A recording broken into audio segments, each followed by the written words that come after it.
welcome back to the Brood for Life podcast. I just want to thank everybody for who's been listening and who's been following the podcast. I greatly appreciate the support.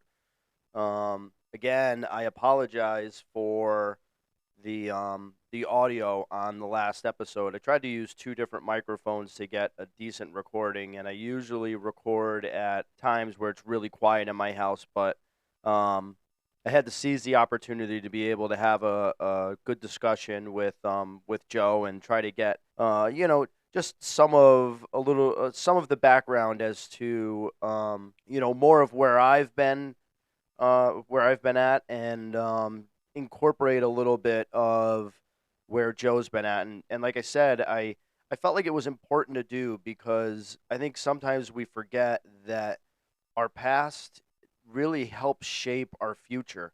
And if we're not making good decisions throughout our lives, it could severely impact where we end up. And if we don't acknowledge where our trauma has been and where those pain points have been through our lives, it will impact you later on. Even if you think it's not there anymore, it's still going to impact your life. So again, I just wanted to say thank you so much for following and keeping up with the podcast and enjoying, what I've discussed and kind of keeping up with where my life's been at. I just want to talk a little bit this episode about some of the stuff that's going on in the world. I've been seeing some crazy stuff, nature-wise happening, and I didn't do too much digging. I see it a lot on the social media platform, um, about like flooding and severe cold and ice storms and obviously, the thing that has impacted the most of the US are the fires out in California. I'm not even sure what to think about all that. There's always some kind of a I don't know if it's a dry season or whatever, but there always tends to be some kind of a time throughout the year where in California they're dealing with some kind of a forest fire that seems like it devastates a large area of land. It just seems really weird, some of the stuff that's getting put out there when it pertains to that, like I don't know, the water situation. Not really sure what the truth about that is. The insurance stuff, I've seen and heard some stuff about them cutting the budget back on the fire department, and soon after that is when insurance companies had supposedly canceled fire coverage on a bunch of these homes out there. I've even seen some crazy stuff like people being accused of setting these fires. Some stuff of some like laser style weapon that has impacted it, which there was the same speculation in Hawaii about those things. But I have seen some like live footage and stuff when it comes to some of the neighborhoods and stuff out there, and some things just have really blown my mind. And I don't even know what to think about it because I don't know that much about how these fires burn. I just assumed that it scorched everything, and if a whole tree wasn't caught on fire, then at least where the ground was, that it had burned some part of the tree up from ground level. But like I'm seeing some weird things, like cars completely incinerated, and a tree right next to it, it's like untouched, and the grass right near that tree also untouched. I'm seeing some crazy things of blue recycle bins on streets that have been completely devastated, but the recycle bins untouched, which from what I understand with this whole laser thing that people are talking about, that I guess blue is a color that lasers can't impact, or I don't know. There's just so much stuff floating around. I'm not even sure what to believe. It's crazy and it's sad that if any of this stuff that's getting put out there, like the water situation, if it was really shut off, like how come somebody hasn't come out and said exactly why it's been shut off? Um, because obviously water is a major tool to fight any kind of a fire, except for like grease or chemical. But um, you would think that you would want that stuff there. I saw some videos of some houses and stuff that had burned down, and there's people actually walking around turning off the gas supply to the house because some of the houses that have been destroyed, the meter had been destroyed, pipes had burst, and some of that natural gas is leaking out into the environment.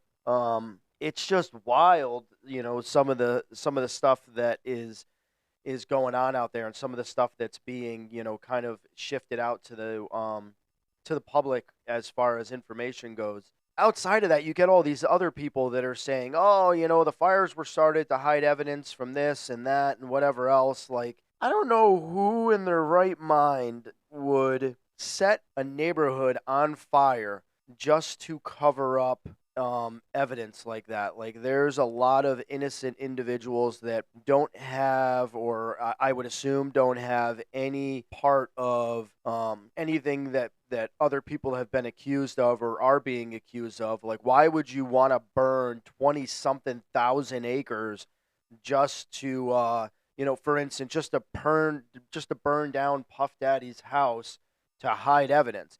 And let's think about that logically. The man's been in jail since September.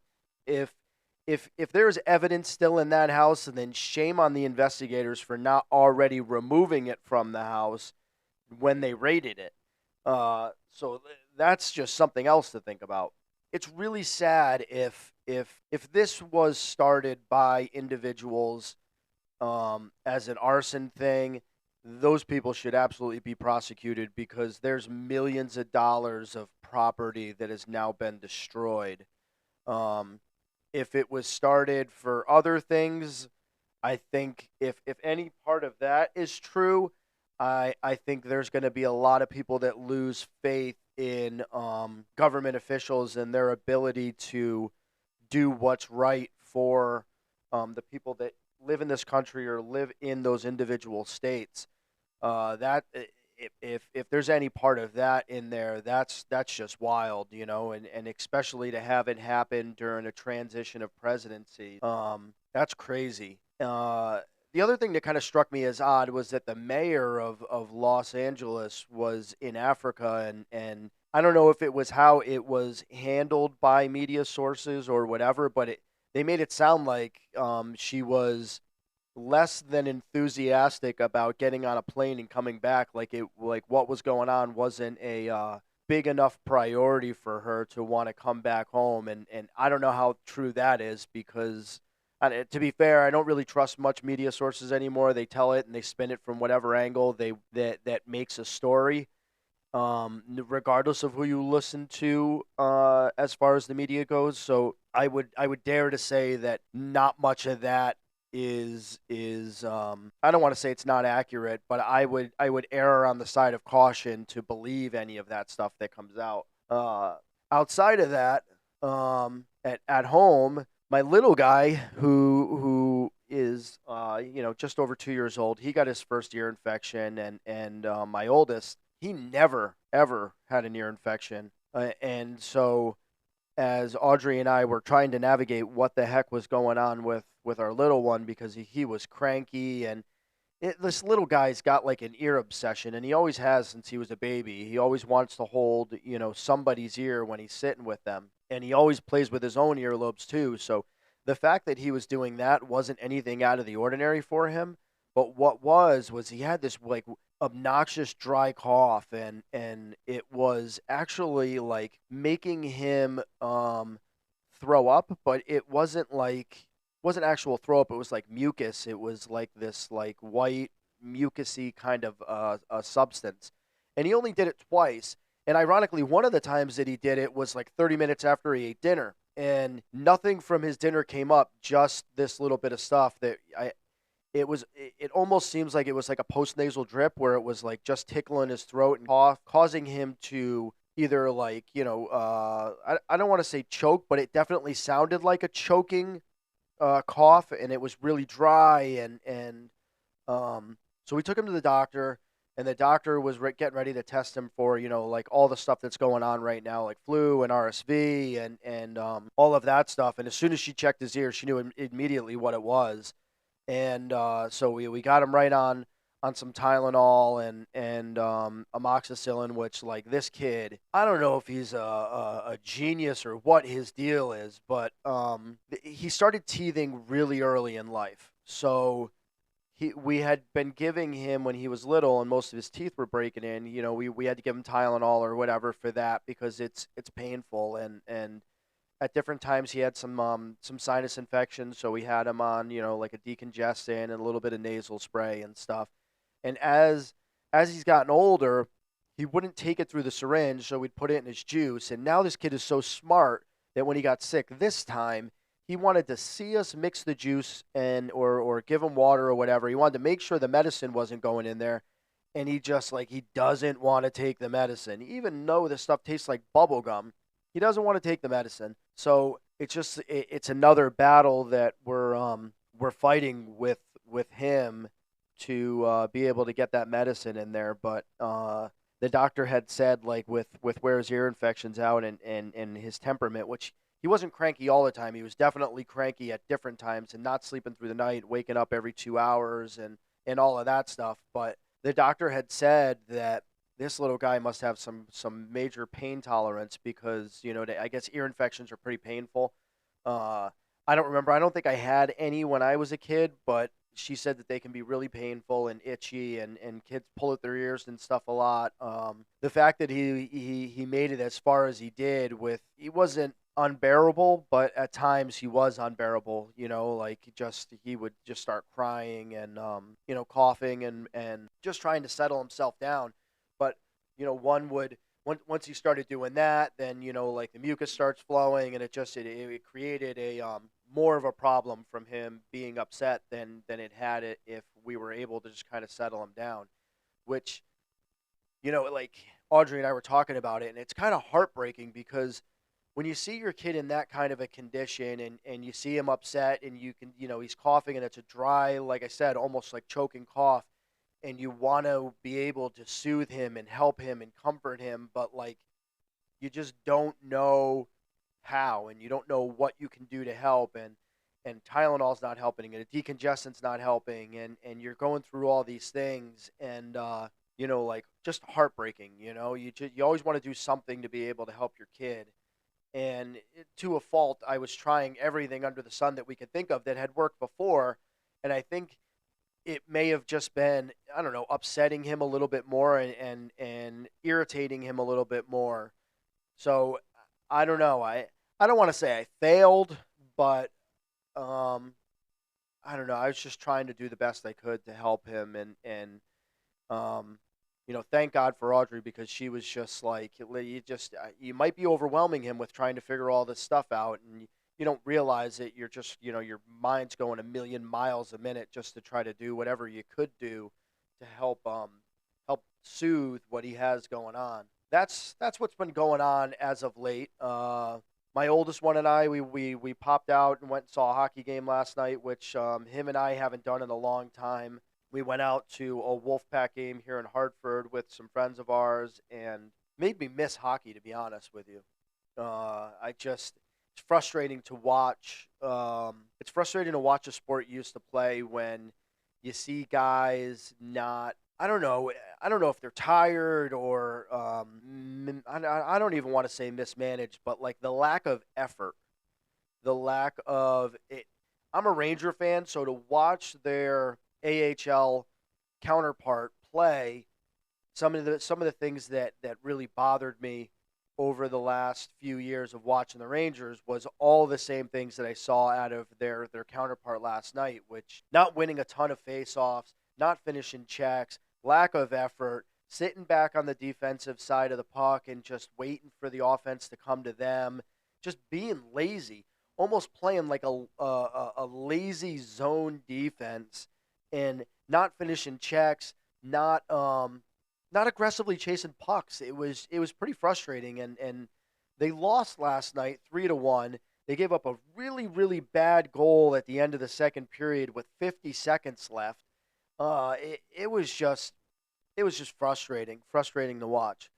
But like I said, like me having played so much hockey when I was younger, and a little bit of men's league when I got older, was I loved it, and it made me it's definitely sparked my interest to want to go and see some more hockey games live, even if it's not at the AHL level. I know there's a semi-pro team in Danbury, and there's some other really talented prep schools and stuff within reasonable driving distance from where I am.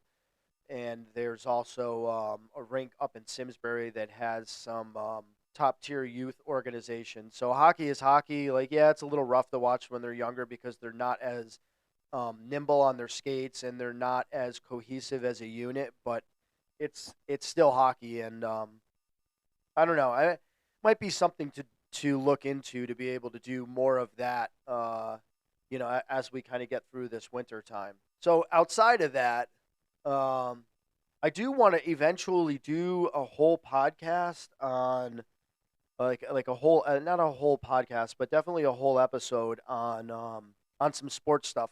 And I know I might lose some people for that episode because not a ton of people are really into sports, but me being 45 now and going to be 46 in June, um, it just one of the things that uh, really interests me is the comparison between sports when I was younger and watched it, and the aggression level and the speed of the games compared to now.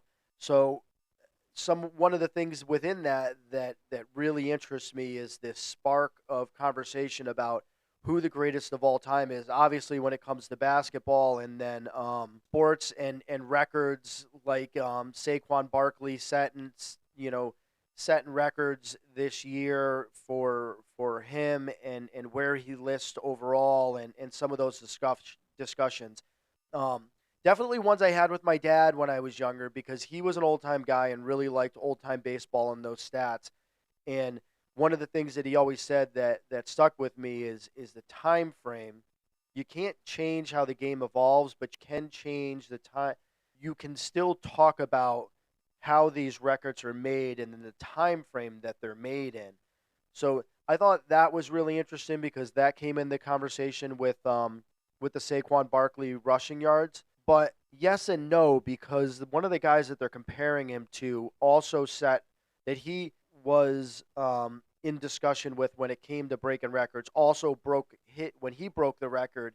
It was in more games than the previous guy who held the record. So I want to get into some of that stuff because I think it's interesting to talk about. Obviously the big one is who's the greatest of all time when it comes to basketball.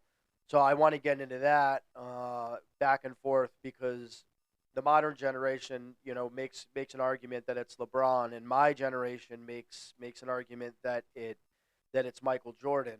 Um, I completely stand on Jordan. I think the guy was a game changer.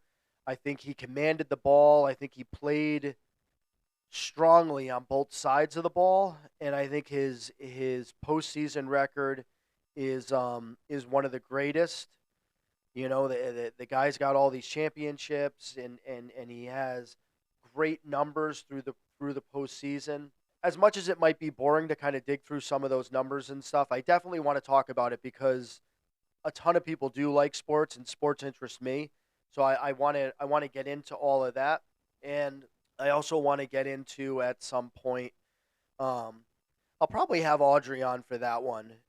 We both have had a lot of dogs in our life, and I think I really want to get into the impact of being a dog owner and how certain pets and dogs throughout your life like really impact your life, not only as a friend but as a support system, and what they mean to you and what they meant to you at different points while they were a part of your life, and then how you honored them and their contribution to your life when they passed. So, a couple of different avenues that I'm going to get into over this next few episodes. So anyway, I wanted to get in and just kind of give you guys an update as to what the heck's been going on and where things are at, and my thoughts on a few things. Um, Again, thank you so much if you sat through all 2 hours of the last episode. I think even though the sound quality for lack of a better word, sucks. But the content and the discussion that Joe and I had in that episode, I think might be one of the best episodes that I've been able to put up since starting this podcast. So, again, I want to thank everybody for listening. Um, Please do not hesitate to jump on Instagram and follow the page at Brewed for Life podcast and at Baines Brewing on Instagram. And you can always leave any kind of insight, any kind of what you thought about the podcast and stuff right there on Spotify. You can also grab us on Apple Podcasts and iHeartRadio. So please, please, please leave any insight, leave any comments. Love to hear from you guys. And as always, thank you guys for listening, and we'll talk to you real soon.